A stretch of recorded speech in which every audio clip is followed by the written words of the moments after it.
Welcome back. There really is nothing new about the U.S. and Russia spying on each other. Decades of Cold War-era movies and books couldn't have existed without the idea of U.S.-Soviet espionage.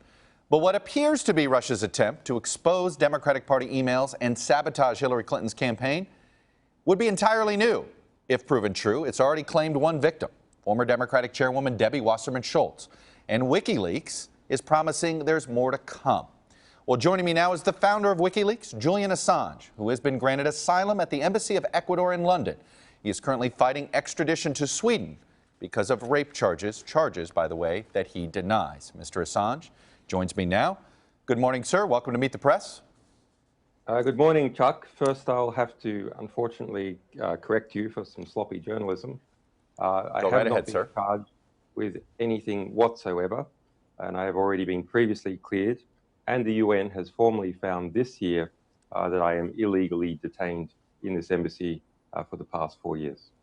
We will correct the record and let your comments there speak for themselves. Let me start with the WikiLeaks core mission.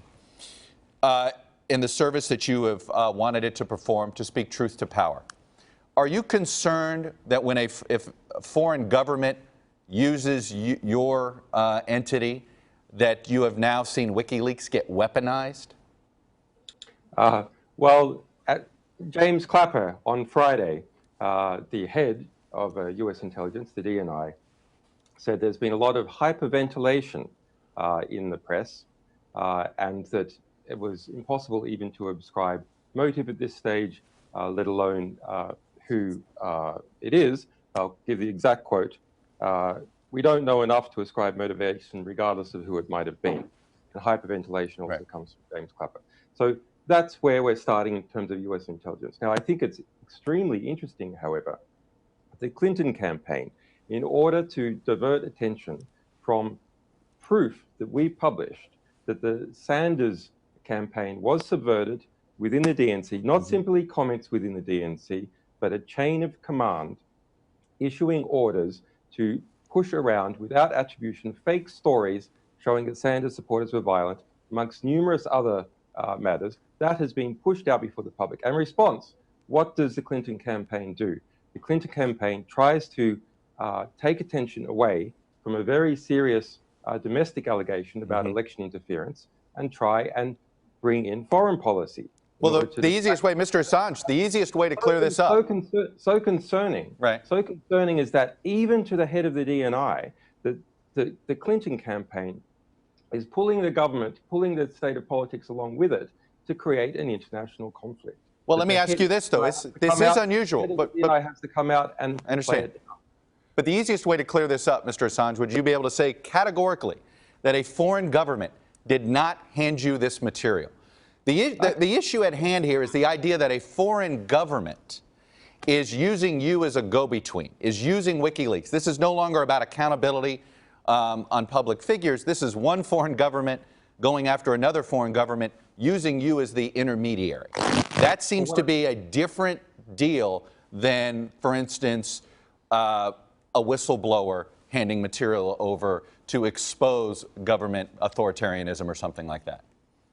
What I can say categorically is that we have published proof that the election campaign of Bernie Sanders was sabotaged in a corrupt manner by Debbie Wasserman Schultz and others within the DNC. We can say that categorically we have published proof. Now, as to anything else, we can only speculate. I do think it's an interesting question, of course, as to who our sources are.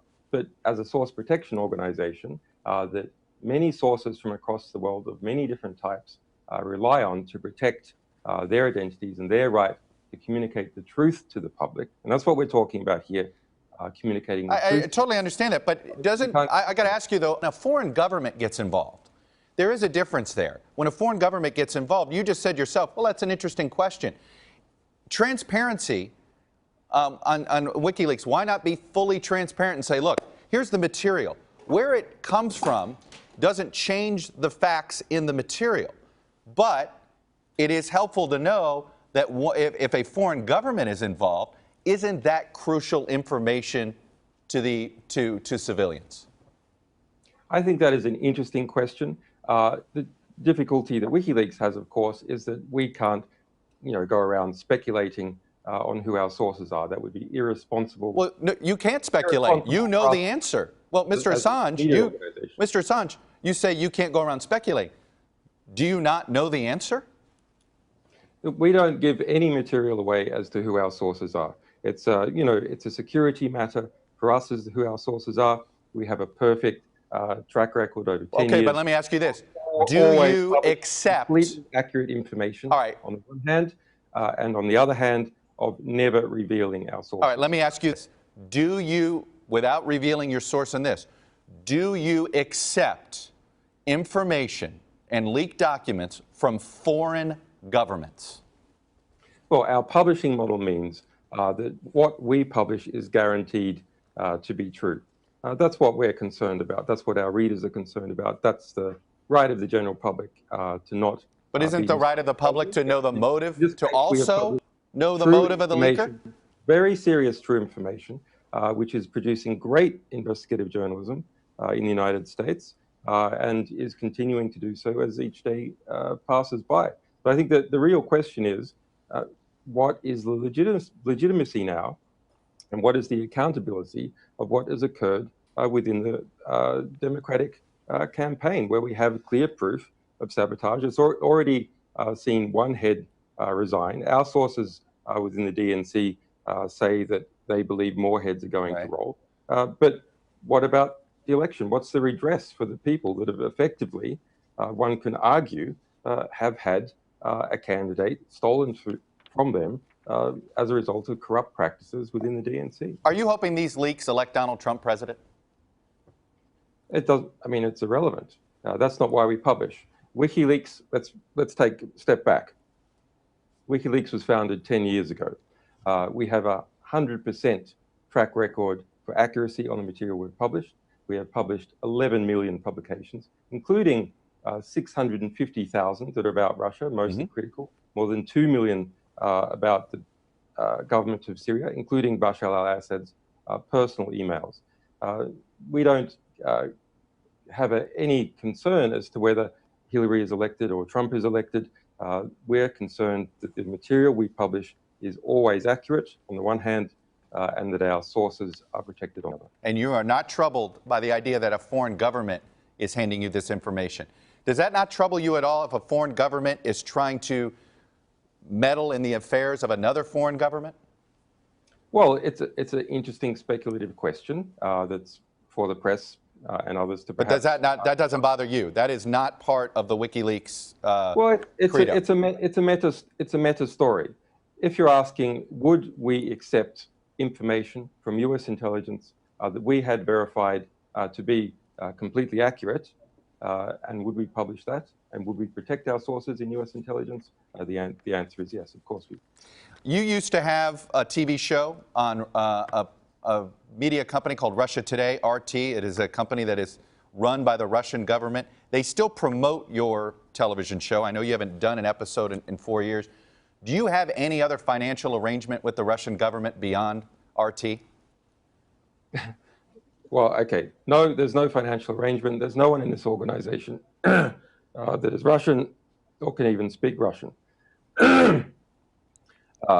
The TV show you're talking about, The World Tomorrow, worldtomorrow.wikileaks.org, is a wholly independently produced TV show here in London with Dartmouth Films, a well-regarded London production company. We sold licenses to 12 broadcasters and newspapers around the world, including Russia Today. And that's the extent of the cooperation. They bought a license and they aggressively promoted it. And people in the Hillary Clinton camp have tried to seize on that one broadcaster bought a license from us in 2012 to suggest that there's some kind of connection, and that is false. Are you are you timing your leaks?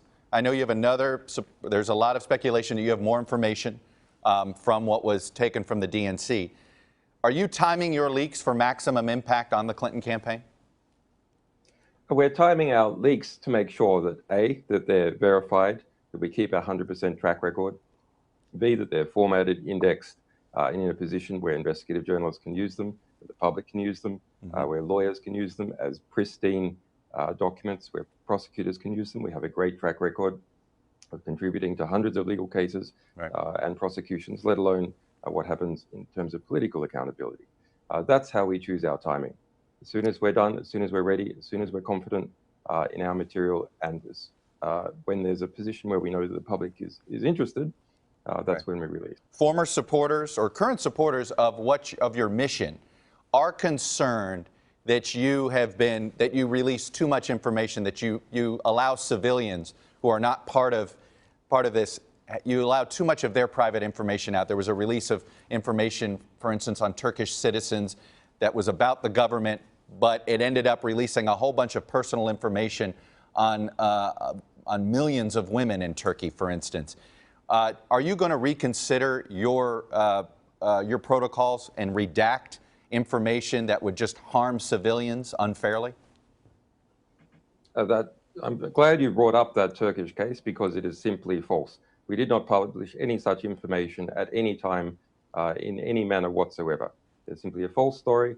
It has been promoted by the Clinton campaign in order to distract from the revelation of corruption within the DNC. Okay. Mr. Assange, I'm going to leave it there. I appreciate your time and you coming on Meet the Press this morning. Thank you, Chuck. You got it. Hey, NBC News fans, thanks for checking out our YouTube channel. Subscribe by clicking on that button down here, and then click on any of the videos over here to watch the latest interviews, show highlights, and digital exclusives. Thanks for watching.